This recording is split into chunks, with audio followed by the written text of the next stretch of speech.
또한 짧은 시간을 함께한 북한 군인들과 기념사진을 찍기도 했죠. 그렇게 중간에 밥도 먹으며 열심히 달리다 보니 배정된 숙소에 도착했고, 짐을 푼 후 해변에서 고기도 구워 먹으며 북한 주민들과 춤도 추고 놀이도 하며 재밌는 시간을 보냈습니다. 이 외국인들은 무사히 평양에 도착했고, 북한 주민들의 작별 인사를 받으며 군사분계선을 지나 한국으로 입국한 뒤 열심히 달려 서울에 도착했습니다. 북한에서 오토바이를 타고 여행 중인 이 외국인들은 오토바이를 타고 북한에서 한국으로 입국해버렸다는데, 러시아와 북한의 국경에 도착한 5명의 사람들은 기차에 오토바이를 실은 뒤 북한으로 향하는 기차에 올라탔고, 북한에 도착하자 GPS를 압수당하고 휴대폰 검사도 받았습니다. 무사히 검문을 마친 뒤 오토바이 앞뒤로 북한 보안 차량이 호위하며 여정이 시작됐고, 이를 본 북한 주민들은 이 오토바이가 신기한지 쳐다보기 시작했죠. 하지만 외국인들은 아직도 소달구지도 다니고 들판에 염소들이 풀어져 있는 모습을 더 신기해하는 모습이었죠. 그런데 중간에 다리가 끊긴 곳에서는 도움을 받아 무사히 건너갔고, 그로 인해 더러워진 오토바이를 흐르는 물을 이용해 세차도 해줬습니다. 또한 짧은 시간을 함께한 북한 군인들과 기념사진을 찍기도 했죠. 그렇게 중간에 밥도 먹으며 열심히 달리다 보니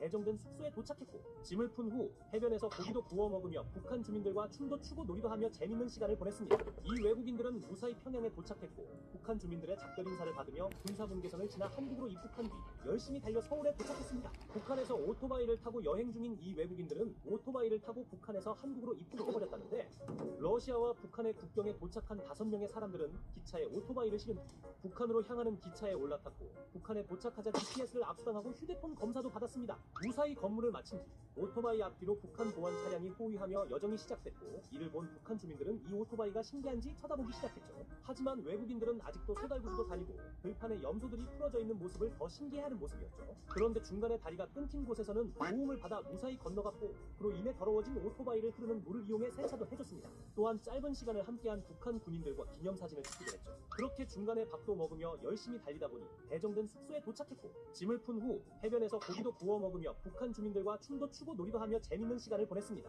이 외국인들은 무사히 평양에 도착했고, 북한 주민들의 작별 인사를 받으며 군사분계선을 지나 한국으로 입국한 뒤 열심히 달려 서울에 도착했습니다. 북한에서 오토바이를 타고 여행 중인 이 외국인들은 오토바이를 타고 북한에서 한국으로 입국해버렸다는데, 러시아와 북한의 국경에 도착한 5명의 사람들은 기차에 오토바이를 실은 뒤 북한으로 향하는 기차에 올라탔고, 북한에 도착하자 GPS를 압수당하고 휴대폰 검사도 받았습니다. 무사히 검문을 마친 뒤 오토바이 앞뒤로 북한 보안 차량이 호위하며 여정이 시작됐고, 이를 본 북한 주민들은 이 오토바이가 신기한지 쳐다보기 시작했죠. 하지만 외국인들은 아직도 소달구지도 다니고 들판에 염소들이 풀어져 있는 모습을 더 신기해하는 모습이었죠. 그런데 중간에 다리가 끊긴 곳에서는 도움을 받아 무사히 건너갔고, 그로 인해 더러워진 오토바이를 흐르는 물을 이용해 세차도 해줬습니다. 또한 짧은 시간을 함께한 북한 군인들과 기념사진을 찍기도 했죠. 그렇게 중간에 밥도 먹으며 열심히 달리다 보니 배정된 숙소에 도착했고, 짐을 푼 후 해변에서 고기도 구워 먹으며 북한 주민들과 춤도 추고